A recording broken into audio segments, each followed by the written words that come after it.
দখলদার ইসরায়েলি বাহিনী Iran Hezbollah হুতি বিদ্রোহীদের মাঝে ভয়াবহ যুদ্ধ শুরু হয়েছে। আর এই মুহূর্তে আমাদের হাতে এসেছে যুদ্ধের সবথেকে তাজা আপডেট সংবাদ। প্রথমেই জানাবো, ইয়েমেন থেকে এবার ইহুদিবাদী ইসরায়েলে ভয়ঙ্কর ক্ষেপণাস্ত্র হামলা। পালিয়ে বেড়াচ্ছে নেতানিয়াহু সহ ইসরায়েলের সাধারণ ইহুদিরা। তারা বিভিন্ন বাংকারে আশ্রয় নিতে শুরু করেছে। হুতি বাহিনীর ড্রোন হামলায় ইসরায়েল তছনছ হয়ে যাওয়ার পথ।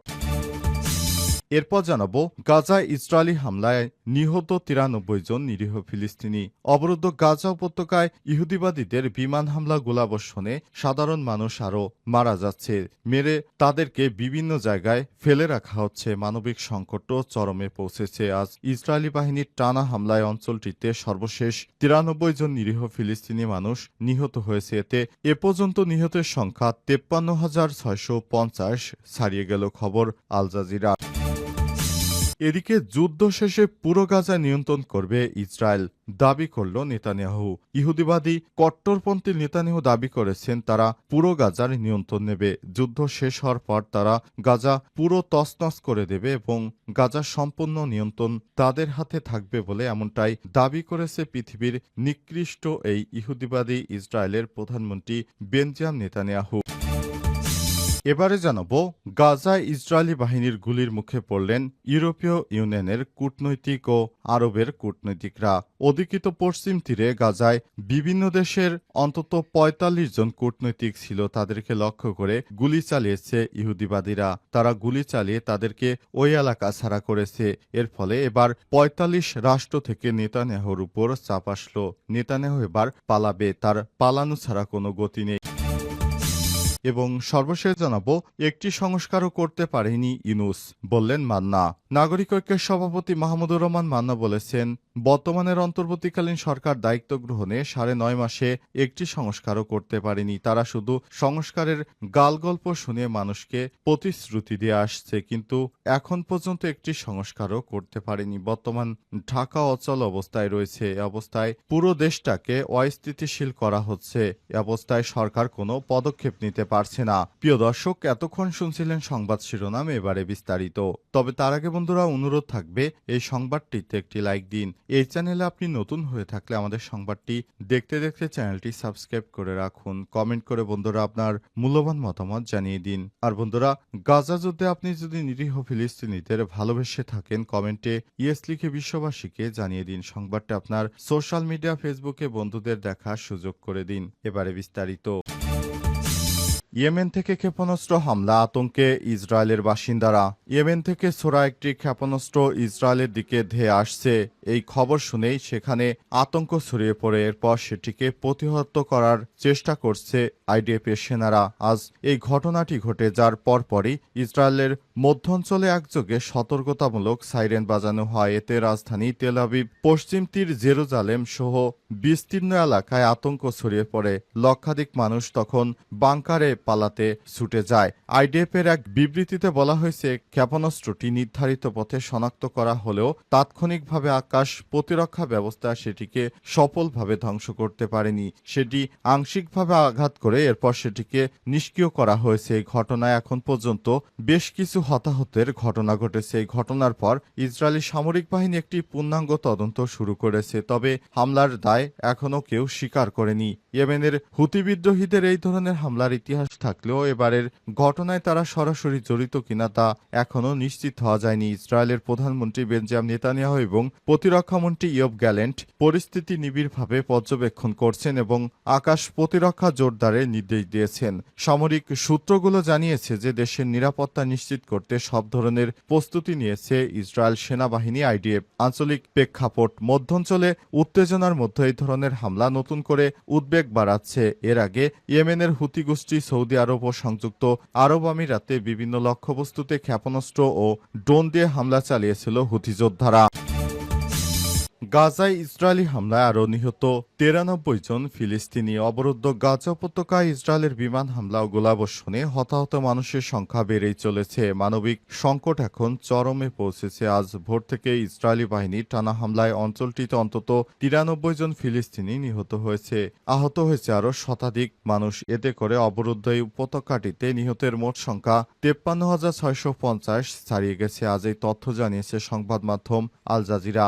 আল জাজিরার প্রতিবেদনে বলা হয়েছে, দখলদার ইসরায়েলি বাহিনী এই ধরনের কর্মকাণ্ড করছে যে সেখানে নিরীহ ফিলিস্তিনিদের বেঁচে থাকা এখন দায় হয়ে পড়েছে। নিরীহ ফিলিস্তিনিরা কোথায় যাবে, কোথায় পালাবে সে বিষয়টি এখনও তারা খুঁজে পাচ্ছে না। নিরীহ ফিলিস্তিনিদের উপর যেভাবে নির্মম হত্যাযজ্ঞ চালানো হচ্ছে, এটা চলতে থাকলে একসময় আর সেখানে ফিলিস্তিনিদেরকে খুঁজে পাওয়া যাবে না। তাদেরকে তাদের বাড়িঘর ধ্বংসের পাশাপাশি সাধারণ মানুষকে হত্যা করে পুরো প্রজন্মটাকেই ধ্বংস করে দিতে চায় দখলদার ইসরায়েলি বাহিনী।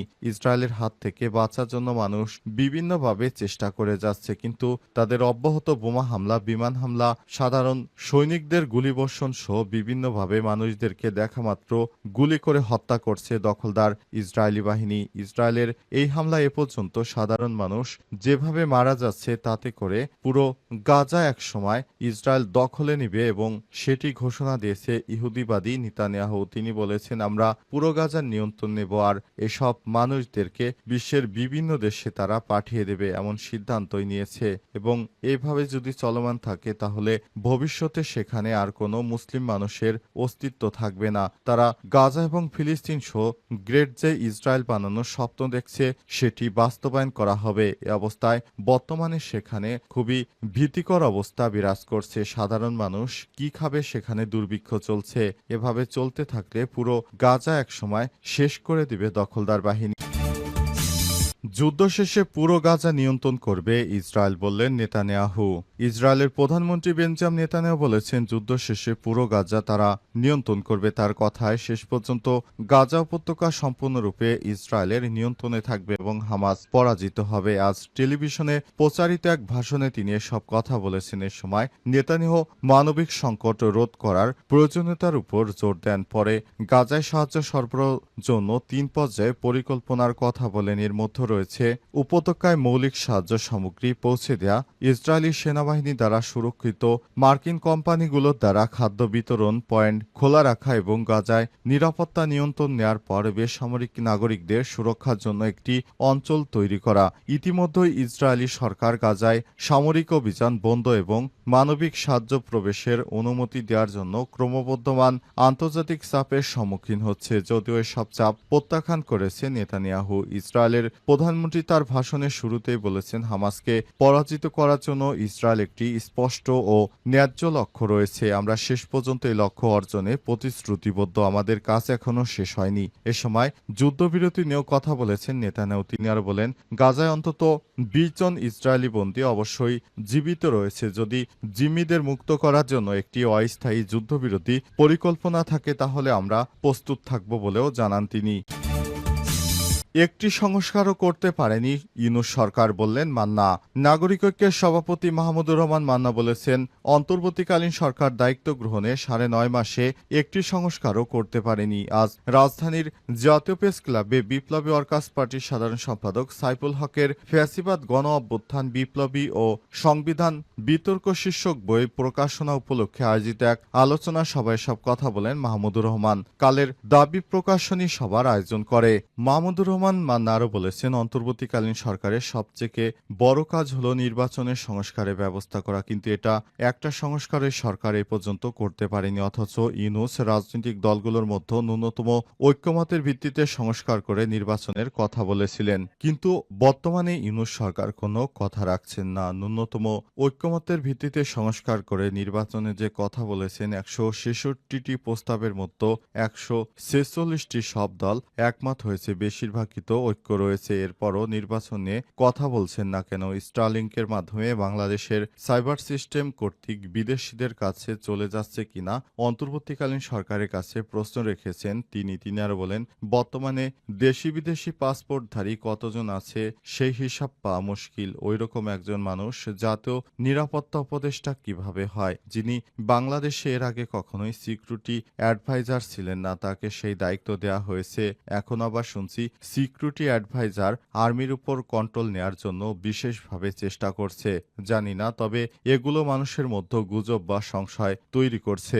এ সময় বিপ্লবী ওয়ার্কার্স পার্টির সাধারণ সম্পাদক সাইফুল হকের অভিযোগ, অন্তর্বর্তীকালীন সরকার তার এজেন্ডার বাইরে গিয়ে অনেক কাজ করছে। চট্টগ্রামে উচ্চ আদালতের রায়ে একজন মেয়রের দায়িত্ব পালন করছেন, একই উচ্চ আদালতের রায়ে বিএনপির ইশরাকের দায়িত্ব গ্রহণ করবে, কিন্তু সেটি নিয়ে গত কয়েকদিন ধরে ঢাকা শহরে অচল অবস্থা সৃষ্টি হয়েছে। রিট করা হয়েছে, তার মানে আইন কি এক এক শহরে বা এক এক ব্যক্তির জন্য এক এক রকম? শিক্ষাবিদ অধ্যাপক মাহবুবুল্লাহ বলেছেন, মিয়ানমার